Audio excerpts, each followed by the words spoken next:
Hello, this is Dean, and today I am doing Minuet 1, but darn it all, Minuet 1 has got so many skills in it in the bowing, and it has so many skills in it in the left hand that I'm splitting it up and making two videos. And I've already made one video of the hooked bowing. Good grief, there's so many things to learn in Minuet number 1. So, let us make this the video of doing left hand work. So this is all about walking fingers and second finger low, which you learned in etude, but etude was all eighth notes, and so now we're combining it with new rhythms, and it's just a lot of stuff to do. So let us begin with the second finger low, and we'll spend about 5 minutes on second finger low. And it would be good if you could number the measures in your music. I'm going to refer to them rather quickly and not spend any time waiting for anyone to find them. So what we have in measure number 3 on the first line is a third finger followed by a second finger low. So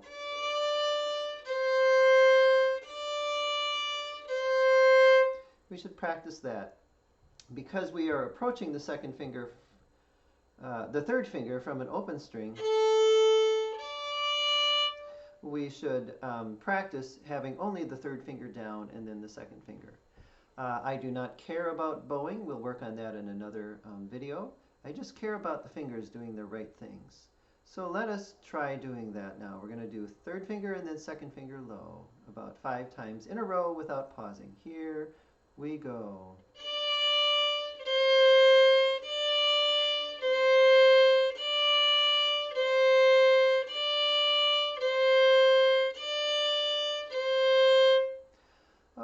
Now we're going to add the E, not the E, the B, first finger B, so it's going to be. So let's do that 3 times. Here we go.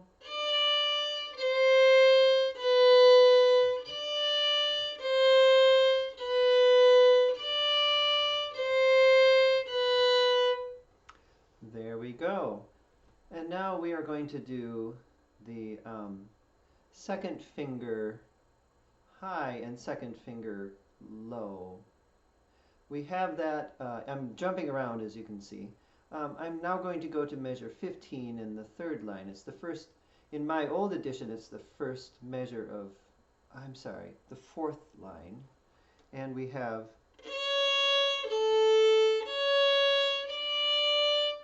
so now we have second finger high and then second finger low. So let's practice doing second finger high and then second finger low. And we'll alternate that with our third finger D so that we can distinguish between C natural and C sharp. What we don't want to do is be kind of caught in the middle, which I would call seasick anyway.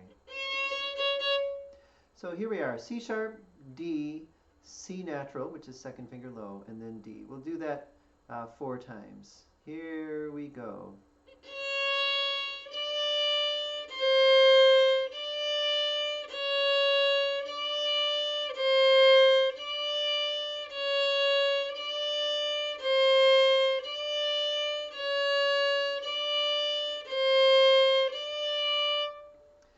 There you go. That is the spot that helps you out at measure 15 through 17, because we go from a C sharp to a D, and then D to a C natural. And now let us move on and do the scale that is found in measure number 6 through 7. This one goes from a second finger low to second finger high.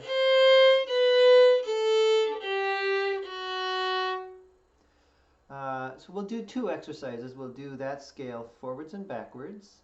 It's always good to do both directions because it is good to do that. So let's start backwards now. We're going to go F sharp, G, A, B, and then C natural. So, and then we're going to go backwards after that. So we'll go up and down the scale, how about 3 times?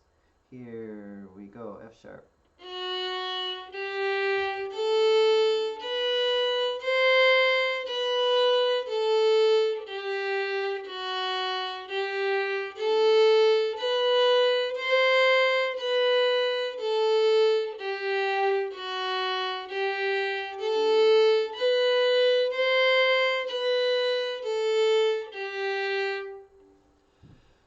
you go. That is the the F sharp to C scale. And now we're going to do the second exercise with that, which is to just play the F sharp, an A, and then a C natural. It is part of a chord that is found all over the place in Suzuki and in all kinds of music. And we'll probably end with, I'll just include that chord. But anyway, right now we're going to do F sharp, A, and then C natural.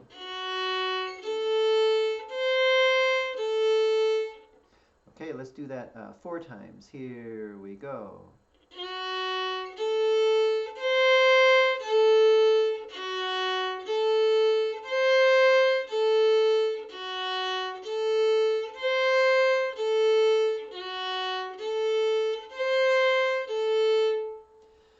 And those notes are found quite often in a chord that is called a 7 chord. If we give numbers to all the notes, and we start out with 1 for this note, then we're going to play the odd numbered notes, 1, 3, 5, and 7, except this 7 is a C instead of a C sharp. And then we'll go to 8, which is the same as 1. I'm not going to go into explaining what I just said. It's a little bit of music theory, but it's important. So let's try doing that. We're going to do open D, F sharp, A, C natural, and then 3rd finger D. And then we'll go backwards, forwards and backwards. Up and down 2 times. Here we go.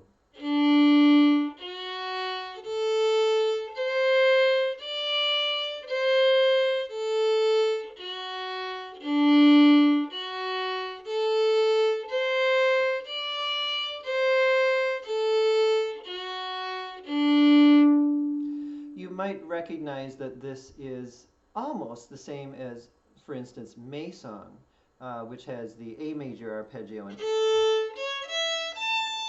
we're just adding 1 extra note to the chord. The arpeggio is the 1st, the 3rd, and the 5th. All right. Let us now do the part, pardon me a second. I think we've done all the 2nd finger work we have to do. I'm looking at my notes here.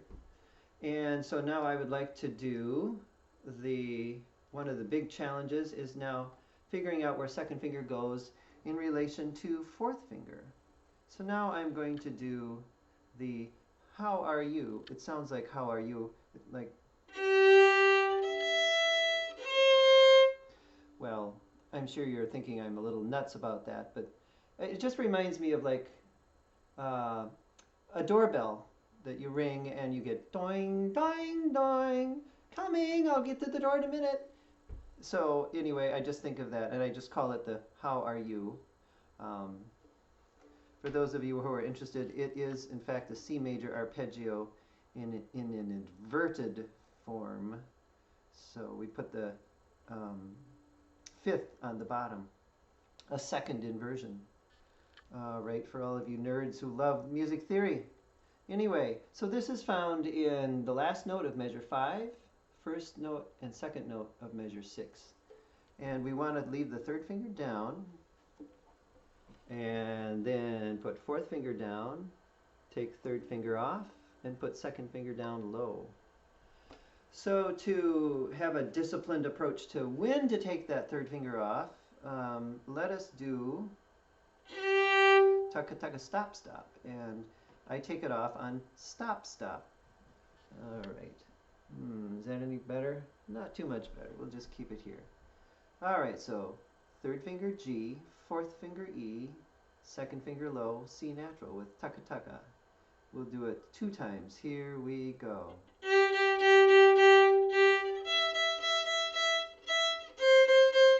And again.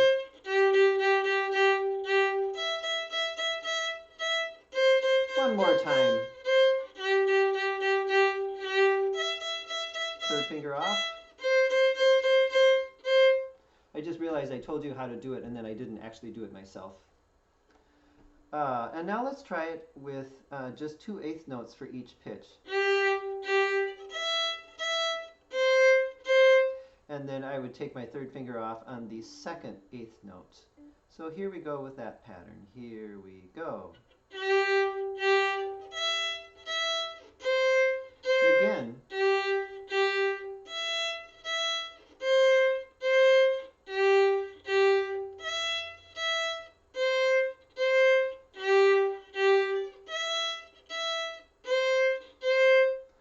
There, and now we are ready to play what is written there. We'll play them as half notes, how about? So we're just going to do half note G, E, and C. Here we go.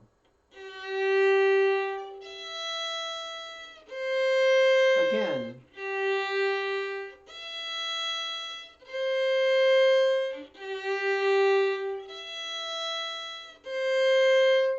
Yeah, and you take your third finger off in the middle of playing the E with the fourth finger.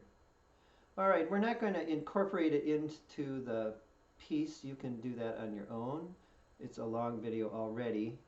And now let us do the business where we're going to do first finger B to fourth finger E, which is in measure 9, the measure right after the repeat bar. So it goes.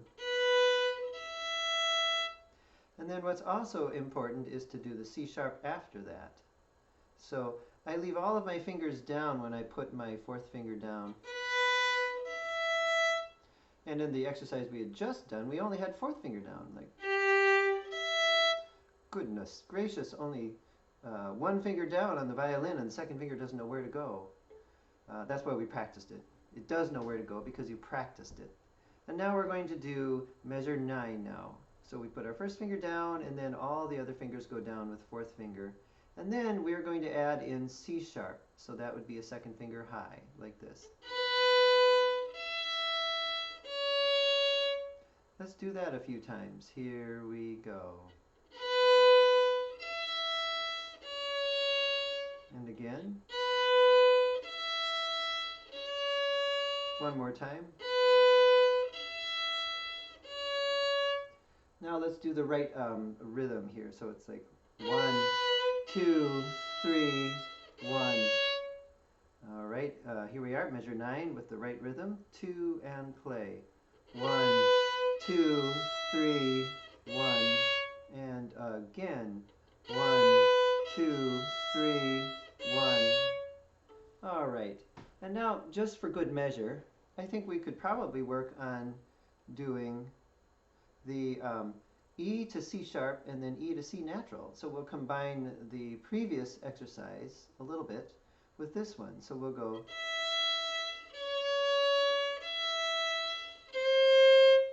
We'll leave the first finger down in this case, just to keep our hand from kind of going wonky all the time. All right, so E, C sharp, E, C natural, second finger low. Here we go.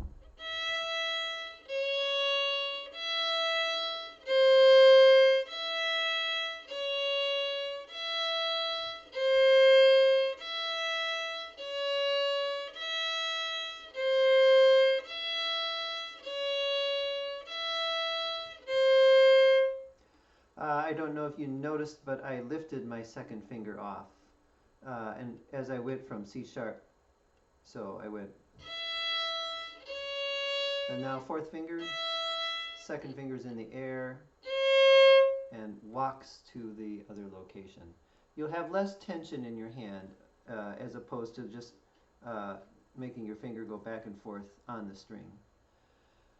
Okay, that is a nice long video.